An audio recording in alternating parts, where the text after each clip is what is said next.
शिक्षण आपल्या सगळ्यांच्या आयुष्याचा पाया. आपण सगळेच शाळेत गेलो, कॉलेजला गेलो, पण कधी विचार केलाय की आपण जे काही शिकलो ती पुस्तकं कोणी लिहिली, तो अभ्यासक्रम कोणी ठरवला, आपल्या कॉलेजच्या डिग्रीला मान्यता कोणी दिली? आज आपण भारताच्या याच भव्य आणि गुंतागुंतीच्या शैक्षणिक संरचनेचा एक नकाशाच बनवणार आहोत. आपल्याकडे शिक्षण क्षेत्राचे आधारस्तंभ या नावाचं काही माहिती साहित्य आहे. चला, याच्या मदतीने या व्यवस्थेच्या आत डोकावून पाहूया आणि बघूया की हे सगळं चालतं कसं. नकाशा बनवणे हा अगदी योग्य शब्द वापरलात, कारण ही व्यवस्था म्हणजे काही एकाच वेळी बांधलेली सरळसूट इमारत नाहीये. ही एक परिसंस्था आहे जी गेल्या 80-90 वर्षांपासून हळूहळू म्हणजे टप्प्याटप्प्याने विकसित झाली आहे. यातले काही भाग खूप जुने आहेत, तर काही अगदी नवीन. आज आपण या नकाशातले महत्त्वाचे भाग शोधणार आहोत, शालेय शिक्षणापासून ते थेट धोरणं ठरवणाऱ्या संस्थांपर्यंत. आणि प्रत्येक भागाचा दुसऱ्या भागाशी काय संबंध आहे हे समजून घेणं खूप रंजक ठरेल. चला, तर मग सुरुवात पायापासून करूया. शालेय शिक्षण.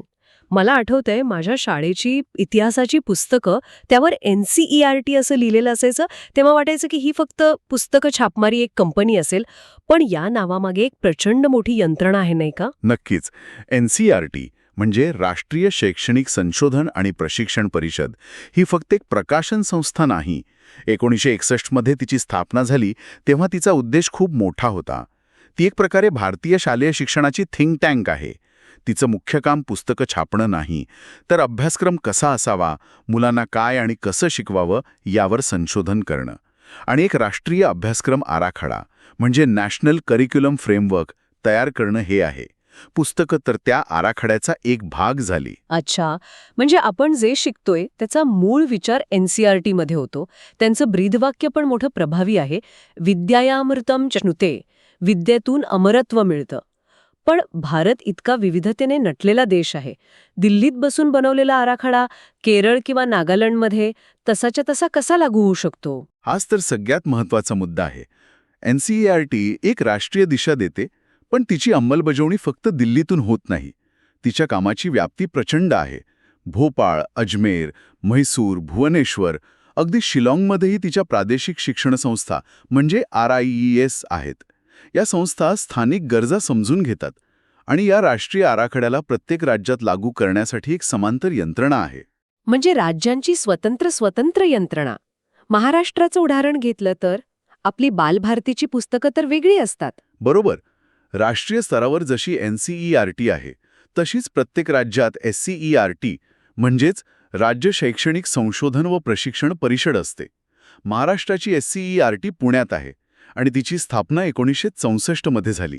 ती NCERTने दिलेल्या राष्ट्रीय आराखड्याच्या चौकटीत राहून पण महाराष्ट्राच्या स्थानिक गरजा, इतिहास आणि संस्कृतीनुसार अभ्यासक्रम आणि पाठ्यपुस्तकं तयार करते. त्यामुळे बालभारतीची पुस्तकं ही SCERTच्या मार्गदर्शनाखाली तयार होतात. हा केंद्र आणि राज्यामधला एक उत्तम समन्वय आहे. वा, म्हणजे शाळेचा टप्पा NCERT आणि SCERTच्या मार्गदर्शनाखाली पार पडला. आता आपण उच्च शिक्षणाच्या महासागरात प्रवेश करतोय. इथे तर हजारो महाविद्यालय आणि विद्यापीठं आहेत. या सगळ्यांवर नियंत्रण कोण ठेवतं? इथला बिग बॉस कोण आहे? इथे बिग बॉस एक नाही तर दोन आहेत, जे मिळून काम करतात. पहिली आणि सर्वात मोठी संस्था म्हणजे UGC अर्थात विद्यापीठ अनुदान आयोग. 1956 मध्ये स्थापन झालेली ही संस्था उच्च शिक्षणाची मुख्य नियामक म्हणजे रेग्युलेटर आणि निधी पुरवठादार आहे. विद्यापीठांना मान्यता देणे, त्यांना आर्थिक अनुदान देणे आणि शिक्षणाचा किमान दर्जा काय असावा याचे नियम बनवणे ही तिची मुख्य कामं आहेत. ज्ञान विज्ञान विमुक्तय, ज्ञान आणि विज्ञानानेच मुक्ती मिळते, हे त्यांचं ब्रीद वाक्य त्यांच्या कामाचं महत्त्व अधोरेखित करतं. पण एक प्रश्न आहे. UGC निधी देते, नियम बनवते, हे सगळं ठीक आहे. मग 1994 मध्ये NAAC नावाची एक वेगळी संस्था स्थापन करण्याची गरज का पडली? UGCचं काम गुणवत्ता तपासणं नव्हतं का? तुम्ही अगदी अचूक मुद्दा पकडला आहे. 90च्या दशकापर्यंत भारताच्या उच्च शिक्षणाचा विस्तार प्रचंड झाला होता. केवळ निधी देऊन आणि नियम बनवून गुणवत्ता टिकणार नाही हे लक्षात आलं. तुम्हाला प्रत्यक्ष जाऊन प्रत्येक संस्थेची गुणवत्ता तपासावी लागेल, एक ऑडिट करावं लागेल. हे काम इतकं मोठं आणि विशेष कौशल्याचं होतं की त्यासाठी एका स्वतंत्र, स्वायत्त संस्थेची गरज होती. म्हणून UGCनेच पुढाकार घेऊन NAAC म्हणजेच राष्ट्रीय मूल्यांकन आणि अधिस्वीकृती परिषद स्थापन केली. म्हणजे सोप्या भाषेत सांगायचं तर UGC ही बँकेसारखी आहे, जी कर्ज देते आणि नियम सांगते. तर NAAC ही क्रेडिट रेटिंग एजन्सीसारखी आहे, जी त्या संस्थेची पत किंवा गुणवत्ता तपासून तिला A, B, C असं ग्रेड देते. उत्तम उदाहरण. अगदी तसंच. UGC नियम बनवते आणि NAAC त्या नियमांचं पालन किती प्रभावीपणे होते हे तपासून मानांकन म्हणजे ॲक्रिडेशन देते. या दोन्ही संस्था मिळून उच्च शिक्षणाचा दर्जा सांभाळण्याचा प्रयत्न करतात. ठीक आहे, हे झालं कला, वाणिज्य आणि विज्ञान यांसारख्या सामान्य अभ्यासक्रमांबद्दल. पण अभियांत्रिकी, व्यवस्थापन किंवा वैद्यकीय शिक्षण यांची गणितं तर खूप वेगळी असतात. त्यासाठी लागणारी प्रयोगशाळा, शिक्षक, अभ्यासक्रम हे सगळं वेगळं असतं. त्यांच्यासाठी हीच UGC NAACची चौकट वापरली जाते का? नाही. त्यासाठी पूर्णपणे वेगळ्या आणि विशेष संस्था आहेत. तांत्रिक शिक्षणासाठी म्हणजे इंजिनिअरिंग, फार्मसी, आर्किटेक्चर या सगळ्यांसाठी अखिल भारतीय तांत्रिक शिक्षण परिषद म्हणजे AICTE आहे. 1987 मध्ये तिला वैधानिक दर्जा मिळाला. देशातील तांत्रिक शिक्षणाचं नियोजन, विकास आणि गुणवत्ता राखण्याचं संपूर्ण काम AICTE पाहते. आणि आपल्या प्रसिद्ध IITs म्हणजे भारतीय तंत्रज्ञान संस्था याचं व्यवस्थेचा भाग आहेत का? मला आठवतंय पहिली IIT खरगपूरला 1951 मध्येच सुरू झाली होती, म्हणजे AICTEच्या खूप आधी. बरोबर. IITs आणि NITs म्हणजे राष्ट्रीय तंत्रज्ञान संस्था या राष्ट्रीय महत्त्वाच्या संस्था आहेत. त्या थेट AICTEच्या अखत्यारीत येत नाहीत, पण AICTEने ठरवलेले गुणवत्तेचे मापदंड त्या पाळतात. तसंच व्यवस्थापन शिक्षणाच्या बाबतीत बोलायचं झालं तर भारतीय व्यवस्थापन संस्था म्हणजे IIMs या स्वायत्त संस्था आहेत. त्यांची सुरुवात 1961 मध्ये कलकत्ता आणि अहमदाबाद इथे झाली. एक मिनिट, इथे स्वायत्त म्हणजे ऑटोनॉमस हा शब्द महत्वाचा आहे. याचा नेमका अर्थ काय? AICTE सारख्या नियामक संस्थेच्या बाहेर असण्याचा त्यांना काय फायदा मिळतो? म्हणजे ते त्यांचा अभ्यासक्रम ठरवायला पूर्णपणे मोकळे असतात का? हो, बऱ्याच अंशी. स्वायत्त म्हणजे त्यांना त्यांचा अभ्यासक्रम, परीक्षा पद्धती आणि प्रशासकीय निर्णय घेण्यासाठी खूप जास्त स्वातंत्र्य मिळतं. त्यांना प्रत्येक छोट्या बदलासाठी दिल्लीच्या मंजुरीची वाट पाहावी लागत नाही. यामुळेच IIMs आणि IITs सारख्या संस्था जागतिक बदलांनुसार स्वतःला वेगाने अद्ययावत करू शकतात आणि नवनवीन प्रयोग करू शकतात. पण याचा अर्थ असा नाही की त्यांच्यावर कोणाचंच नियंत्रण नाही. त्या संसदेच्या कायद्याने स्थापन झालेल्या आहेत आणि सरकारला उत्तरदायी असतात. हे खूपच इंटरेस्टिंग आहे. म्हणजे आपण ग्लॅमरस IITs आणि IIMs बद्दल बोललो, पण देशात कुशल मनुष्यबळ निर्माण करणाऱ्या औद्योगिक प्रशिक्षण संस्था म्हणजे ITIsचं काय? त्यांचं महत्त्व तर प्रचंड आहे. त्यांच्यावर कोणाचं नियंत्रण असतं? असं वाटतं की अनेक वर्ष या क्षेत्राकडे दुर्लक्ष झालं होतं. तुमचं निरीक्षण अगदी बरोबर आहे. अनेक वर्ष हे क्षेत्र विखुरलेलं आणि अनियंत्रित होतं. हीच पोकळी भरून काढण्यासाठी 2018 मध्ये राष्ट्रीय व्यावसायिक शिक्षण व प्रशिक्षण परिषद NCVET स्थापन करण्यात आली. तिचं मुख्य काम ITIs आणि इतर व्यावसायिक प्रशिक्षण देणाऱ्या संस्थांना मान्यता देणं, त्यांचं नियमन करणं आणि तिथे दिल्या जाणाऱ्या प्रशिक्षणाचा दर्जा निश्चित करणं हे आहे. ही एक खूप उशिरा उचललेलं पण अत्यंत महत्त्वाचं पाऊल आहे. आपण आत्तापर्यंत विद्यार्थी, अभ्यासक्रम, महाविद्यालय याबद्दल बोललो, पण ही संपूर्ण व्यवस्था चालवणारे दोन महत्त्वाचे घटक आहेत.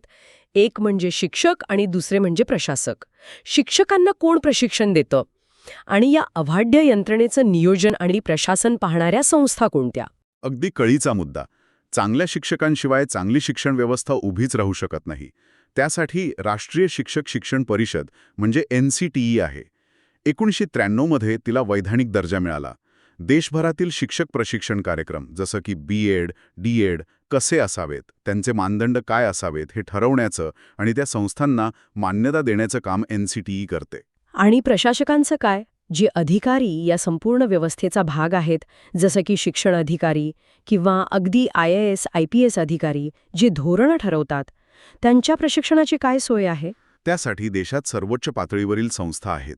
प्रशासकीय सेवेतील अधिकाऱ्यांसाठी म्हणजे IASसाठी मसुरी येथील लाल बहादूर शास्त्री राष्ट्रीय प्रशासन अकादमी आहे, LBSNAA.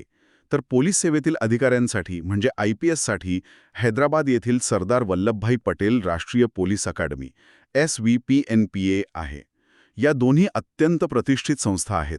पण शिक्षण क्षेत्रासाठी एक विशेष संस्था आहे. तुम्ही NIPA बद्दल बोलत आहात का? राष्ट्रीय शैक्षणिक नियोजन आणि प्रशासन संस्था? तिच्या नावातच नियोजन आणि प्रशासन आहे. हिचं नेमकं काम काय? ही संस्था शिक्षण व्यवस्थेचा ब्रेन म्हणता येईल का? हो, बऱ्याच अर्थाने.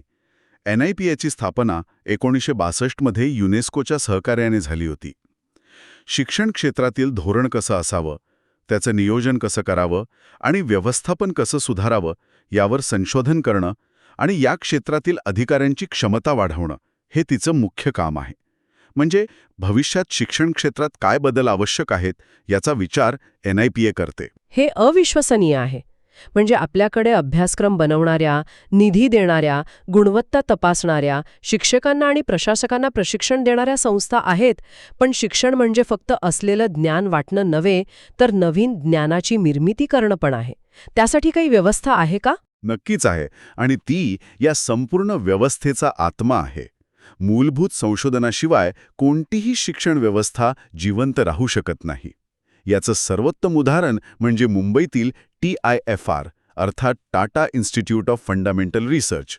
डॉक्टर होमी भाभा आणि JRD टाटा यांसारख्या दूरदृष्टीच्या माणसांनी 1945 मध्ये म्हणजे स्वातंत्र्यापूर्वीची याची स्थापना केली. नैसर्गिक विज्ञान आणि गणितातील मूलभूत संशोधनासाठी ही संस्था जगप्रसिद्ध आहे. आणि त्याचबरोबर सामाजिक शास्त्रांसाठी TISS Tata institute of social sciences आहे.